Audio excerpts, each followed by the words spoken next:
Merci d'être avec nous. La dernière ligne droite de cette émission, c'est dans quelques instants seulement avec Madame Guiraud, qui nous parlera bien sûr de l'assistance judiciaire. Elle est une éminente personnalité du ministère de la Justice qui viendra nous parler de choses et d'autres très utiles pour très utiles aux justiciables. Merci d'être à Matin Bonheur.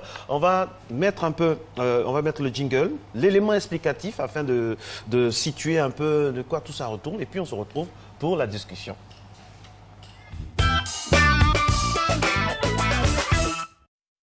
Dame Valérie Conon est en procédure de divorce, mais elle n'a pas assez de ressources financières pour assurer la défense de ses intérêts. Elle a donc dû demander de l'aide. Ce matin, elle est au palais de la justice d'Abidjan-Plateau pour une visite pleine de surprises. Les audiences ont lieu les mardis.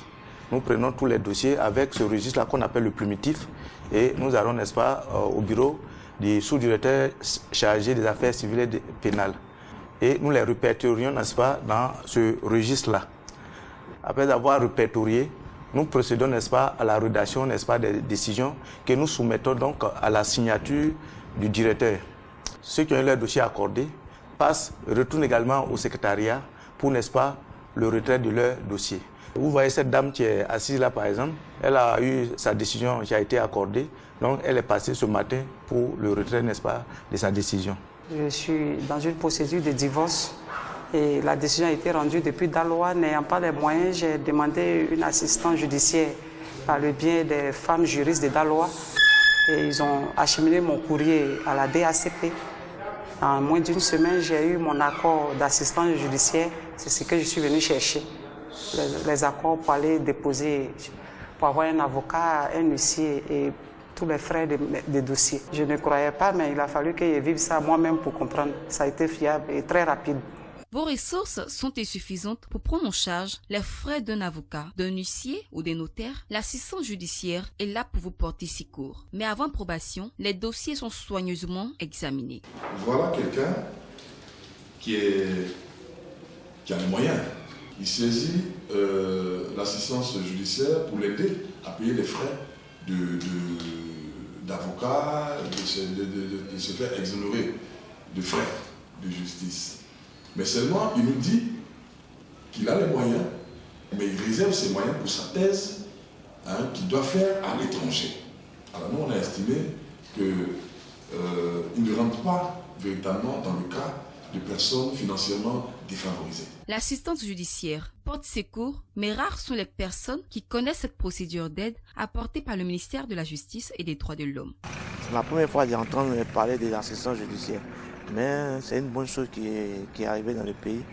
Et je sais que ça va aider beaucoup de gens qui n'ont pas assez de moyens pour se prendre un avocat. L'assistance judiciaire, une procédure qui ne concerne pas tout le monde. Cette aide obéit à certaines règles et un objectif bien précis, celui de faciliter l'accès à la justice à tout le monde. Mais encore plus pour les démunis qui ont droit à l'assistance. Un droit fondamental qui permet aujourd'hui à de nombreuses personnes de retrouver le sourire tout simplement parce que leur problème a été résolu. Malgré tout, il reste encore de la sensibilisation à faire pour toucher un grand nombre de personnes en quête d'un homme de loi pour trouver une solution à leurs problèmes. Alors, les choses sont claires. On se rend compte que de nombreuses personnes ont des problèmes juridiques, donc des problèmes de finances, de famille, de problèmes fonciers, on dira, mais ne consultent pas forcément les professionnels du droit parce qu'estimant que les prestations sont hors de leur portée. L'assistance judiciaire est là pour aider les populations. Bonjour madame. Bonjour madame. Soyez la bienvenue. Monsieur. Merci. L'élément l'a dit, mais on va vous reposer la question. Comment on peut définir l'assistance judiciaire? Avant de définir l'assistance judiciaire, j'aimerais déjà commencer par remercier vraiment les autorités qui permettent qu'aujourd'hui on puisse venir devant ce formidable instrument de diffusion et de sensibilisation que sont les médias pour dire à la population qu'ils ont à leur portée un mécanisme d'accessibilité à la justice.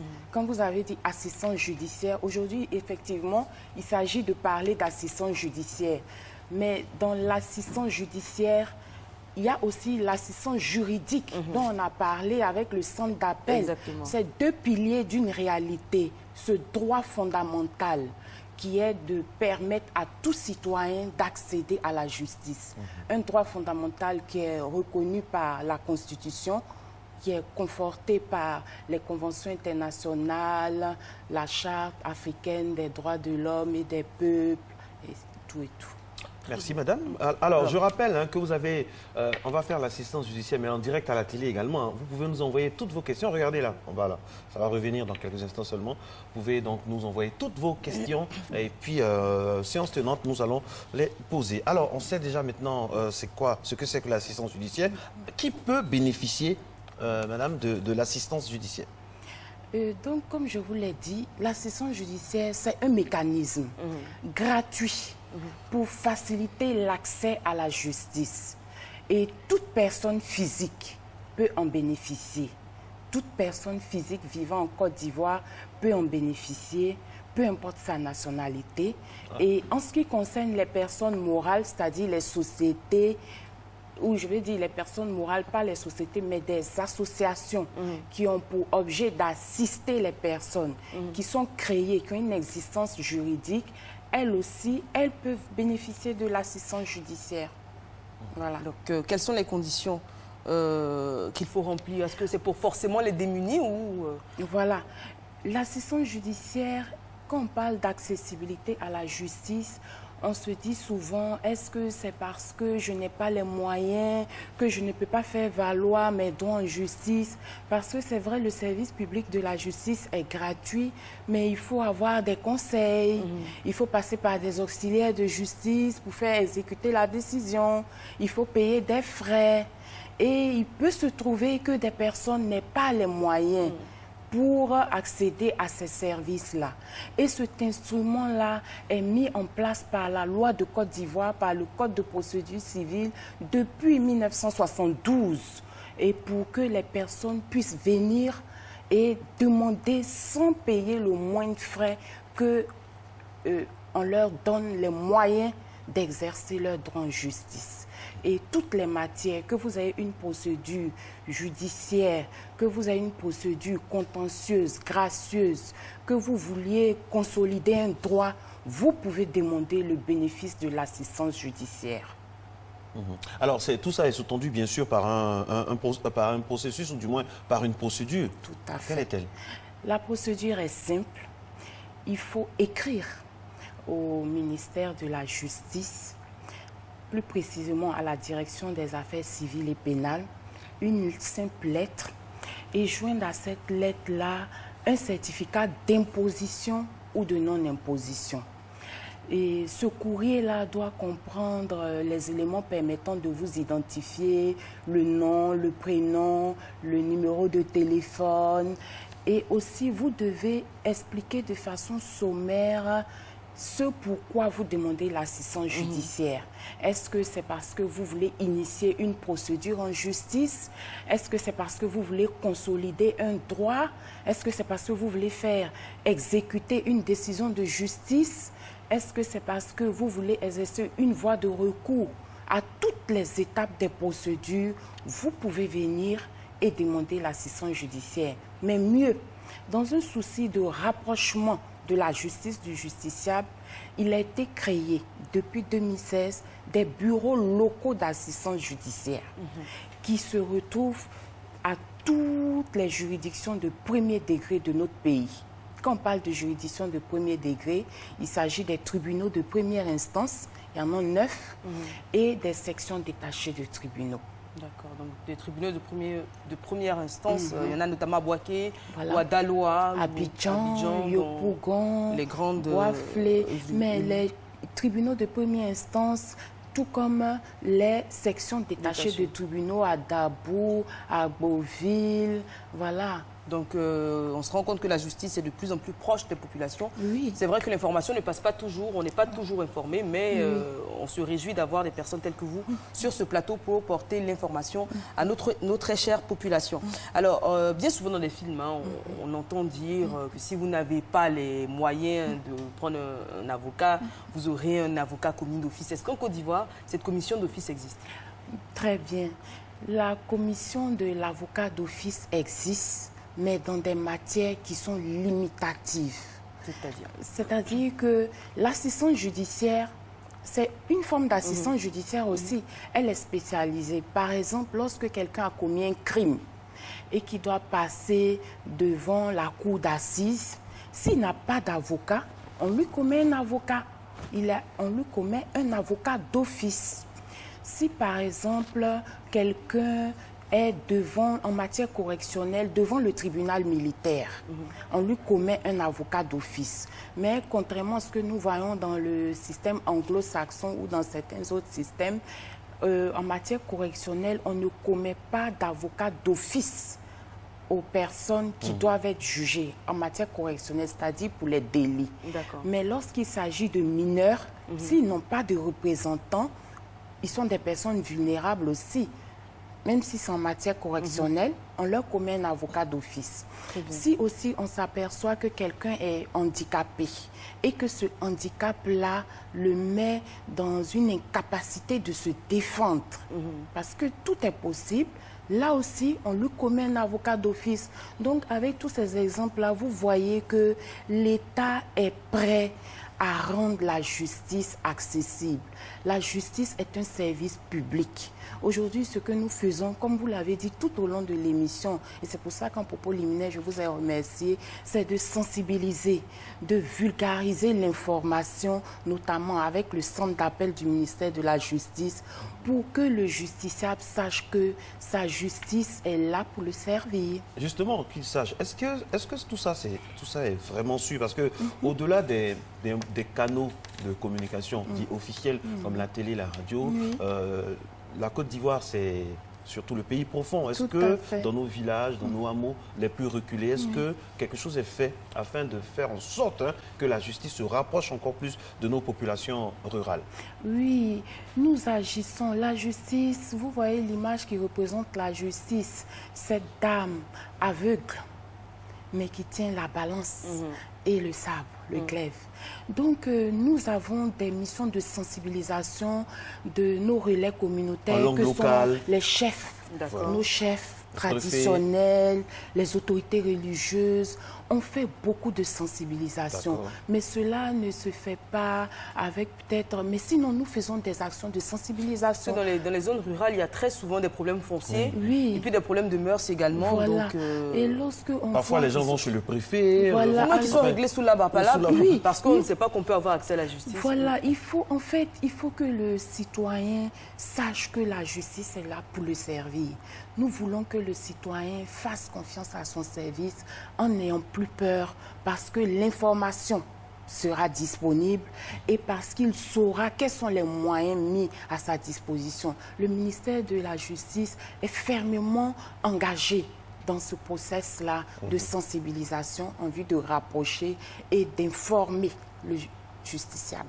Monsieur Kwame Aboafle dit qu'au niveau de la justice, le souci, c'est qu'il y a trop d'intermédiaires. Quand vous voulez régler un problème, il y a au moins 2 à 3 personnes devant vous et il y a toujours quelqu'un qui va vous demander de l'argent. Est-ce que tout ça sont des pratiques révolues maintenant? Est-ce qu'il n'y a plus ça? Ce qu'on appelle communément les margouillas qui traînent, qui sont aux alentours du palais de justice, c'est toujours eux qui ont la possibilité de vous faire vite vos papiers. Est-ce que l'assistance judiciaire nous garantit que, voilà, si j'ai besoin d'un papier aujourd'hui, si mademoiselle Amani a besoin d'un papier à 10 heures, est-ce qu'elle peut l'avoir normalement sans passer par des détours, par des contorsions? Ce qui amène les personnes à prendre langue avec ces personnes-là, c'est le déficit d'information. Mais si déjà, avant de vous rendre vers le service public de la justice, vous savez exactement ce que vous voulez, vous savez exactement ce que vous allez payer, vous n'éprouvez plus le besoin de vous adresser à une personne que vous ne connaissez pas, qui se retrouve aux abords de la rue. Vous allez directement au service qui vous intéresse et vous lui demandez précisément ce que vous attendez de lui. La justice est un service public. On emploie souvent l'image de la chaîne judiciaire. C'est un service public qui est animé par diverses personnes exerçant diverses activités. Différents maillons. Exactement. Donc, cette chaîne-là montre l'interdépendance des différents maillons. Pour qu'elle soit efficace, vous vous adressez à la bonne personne, vous lui demandez ce qu'elle doit faire. Quand elle fait ce qu'elle a fait, transmet à l'autre l'information judiciaire. l'information juridique, l'orientation et ensuite l'assistance lorsque vous n'avez pas suffisamment de moyens. Parce qu'on se dit, lorsque je n'ai pas de moyens, je suis vulnérable. La justice, c'est pour les riches. Des riches. Voilà, non, justement. Alors, non. vous dites quand vous n'avez pas suffisamment de moyens, sur quelle base est-ce que l'État ou le ministère de la Justice calcule et estime que, effectivement, vos moyens ne sont pas suffisants pour vous attacher les services d'hommes de droit? Vous avez dit qu'on demande un avis d'imposition et de non-imposition. Un certificat d'imposition ou de non-imposition. Tout à fait. C'est suffisant pour calculer, je ne sais pas comment ça se fait? Non, ce n'est pas suffisant, c'est un instrument de preuve. Vous voyez que lorsque vous faites la demande d'assistance judiciaire, vous avez dit dans l'élément, il y a une séance. Il y a une séance où on vous reçoit le bureau local ou le bureau national qui, lorsque tous les bureaux locaux seront en activité, ce bureau-là sera comme une juridiction de recours, le bureau national. Donc ce bureau-là va examiner, comme en audience, le bien fondé de votre demande. Donc on va pouvoir interroger tout le monde pour réunir le maximum d'éléments.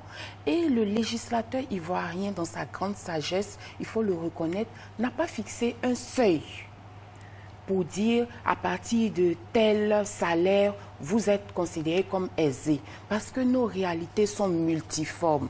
Donc on permet au bureau d'apprécier in concreto, chaque cas a sa spécificité. Vous venez, c'est pour ça qu'on dit certificat d'imposition ou de non-imposition, parce que ne soyez pas tentés de frauder en vous procurant à tout prix un certificat de non-imposition alors que vous êtes imposé.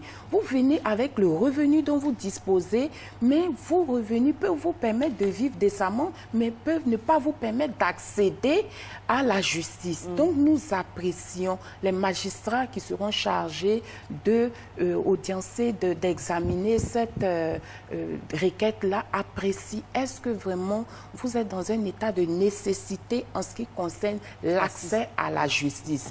Et ils vous donneront les auxiliaires de justice dont vous avez besoin. Voilà. Est-ce que la justice, question des téléspectateurs, est-ce que la justice en Côte d'Ivoire est vraiment indépendante? Parce qu'il y a des cas où une simple intervention fait que la procédure est interminable. Qu'est-ce que l'assistance judiciaire peut faire à ce moment précis? Vous savez, aucune œuvre humaine n'est parfaite. Et c'est le droit des citoyens de juger leur justice. Parce que si vous jugez, c'est que vous aussi, vous mettez d'être jugé. Mais lorsque on met à votre disposition des auxiliaires de justice, tels que des avocats, pour vous assister, vous représenter, vous conseiller. Donc, on vous donne les moyens de vous défendre et de faire valoir vos droits. Donc, on met à votre disposition la possibilité de recourir à des experts judiciaires pour établir la véracité de vos prétentions. Tous ces éléments-là réunis, les magistrats, les acteurs de la justice, ce sont des obligations. Ils doivent statuer sur les pièces, ils doivent motiver leurs décisions. Ensuite, il y a les voies de recours. Tout ça, ce sont des droits mis à la disposition des justiciables, des citoyens, des usagers du service public pour leur permettre de vraiment garder, faire respecter au maximum. On a d'abord la première instance, les juridictions de première instance. Après, vous pouvez exercer le recours devant les juridictions d'appel. Après, vous pouvez aller jusqu'à la Cour suprême. Tous ces éléments-là, c'est pour vous permettre, si vous avez le courage, si vous êtes convaincu que le droit que vous défendez mérite d'être défendu, justice vous sera faite. Soyez informés, appelez le centre d'appel. Si vous n'avez pas les moyens, ayez recours à l'assistance judiciaire. Vous avez dit, si vous êtes convaincu que le droit que vous défendez mérite d'être défendu, alors on va prendre le cas de quelqu'un qui est clairement coupable. Oui. Vous l'avez dit, un correctionnel, il n'y a pas forcément la commission d'un avocat d'office pour quelqu'un qui a commis un braquage. C'est toujours la correctionnelle ou non? Non. Non, parce vous avez dit que c'était pour les délits. Voilà, pour les délits. Parce que quand on dit que quelqu'un a commis un braquage, si au cours de ce braquage... il n'y a pas eu mort d'homme. Voilà, ça devient un crime. Non, non. Voilà. Il n'y a pas juste un braquage, il n'y a pas eu mort d'homme. Braquage juste, c'est toujours grave. Enfin, c'est toujours grave, c'est vrai. C'est vrai, c'est vrai, c'est vrai. En tout cas, il n'y a pas eu mort d'homme et on reste toujours dans le cadre du délit. Oui. Les preuves sont là, les faits sont avérés, la personne est coupable, mais elle a besoin quand même de passer devant le tribunal pour être jugé et puis recevoir sa peine. Est-ce qu'à ce moment-là, la personne impliquée peut quand même demander une assistance judiciaire? Oui, La personne peut faire sa demande d'assistance judiciaire. On ne va pas lui commettre un avocat d'office. Mais il peut faire une demande d'assistance judiciaire. Là, lui, puisqu'il sera peut-être détenu égal à la gravité des faits, soit il y aura une information ouverte, ou bien si c'est un flagrant délit, il sera gardé en prison pour un délai limité, le temps de passer devant les juridictions de jugement. Il peut faire une demande en passant par le régisseur, parce que la demande est gratuite. Mais ce qu'il faut que les citoyens sachent, c'est que l'assistance judiciaire est valable dans toutes les matières. Ce n'est pas qu'en matière correctionnelle. Pour preuve spécifiquement déjà au niveau social, au niveau du droit du travail, la procédure est gratuite. Tant en première instance qu'en cause d'appel. C'est une forme d'assistance judiciaire spécifique. Maintenant, il y a ce cadre général qu'est l'assistance judiciaire pour toute matière, c'est-à-dire toute forme de litige et même des actes conservatoires. C'est-à-dire que, par exemple, vous n'avez pas de moyens, mais vous voulez faire préserver un droit, vous pouvez demander l'assistance judiciaire. On peut vous octroyer ça pour avoir un notaire. Madame Guiraud, oui, Monsieur Govey. Est-ce que vous faites des statistiques là actuellement à brûle-pourpoint? Est-ce que vous pouvez nous dire, depuis que c'est de mise, hein, je vois que vous communiquez beaucoup par l'objet, tout ça, c'est bien, les kakémonos, l'assistance. En tout cas, ça, on sent qu'il y a vraiment une émulation. Alors, côté statistique, quels sont les cas qui sont les plus fréquents? Quels sont les litiges? Qui se plaint régulièrement? Faites-nous un petit récapitulatif de tout ce que vous recevez au quotidien. Bon, merci. Je ne peux pas remonter jusqu'au début de la session. Je sais pas si c'était en 72. Oui. Vous ne deviez pas être né, mais moi si. Marc aussi. Non, je n'étais pas né. Voilà. J'étais en projet. Donc, vous allez me permettre peut-être de limiter mes statistiques à cette année. Oui. Voilà. Et puis dire que quand les gens viennent devant le bureau d'assistance judiciaire, ce n'est pas pour se plaindre, mais pour demander une aide. Voilà, ils demandent une aide parce qu'ils estiment qu'ils n'ont pas les moyens de faire valoir leurs droits.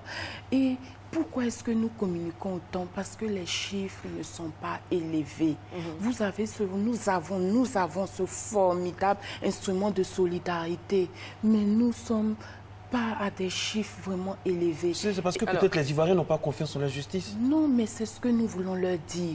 Vous avez un service public, des fonctionnaires qui sont là pour vous servir, mais par préjugés, vous ne les approchez pas. Justement, la question de Marco, quels sont les cas? Vous avez vu dans notre cas, voilà, dans le reportage que vous avez fait, souvent la frange vulnérable de la population, ce sont les femmes. D'accord. Les femmes. Il y a beaucoup de femmes qui viennent parce qu'elles sont vulnérables. Donc c'est quoi, des problèmes problèmes conjugaux, violences conjugales? Non. Parce que lorsque on saisit le bureau d'assistance judiciaire, nous n'examinons pas l'affaire. Parce que les gens souvent viennent en croyant que nous allons juger leur affaire. Nous examinons le bien fondé de votre demande d'aide. Parce qu'en fait, l'assistance judiciaire est financée par les fonds publics. Donc il faut que ceux qui octroient, conscientisant ce que c'est la chose publique, vérifie est-ce que vous méritez de bénéficier de la générosité. Ça passe à un autre maillon, voilà, exactement. C'est-à-dire que lorsque vous obtenez la décision, on transmet ça à l'enregistrement, on saisit les auxiliaires de justice, la chambre des huissiers, l'ordre des avocats, la chambre des notaires, pour leur demander de choisir l'un d'entre eux.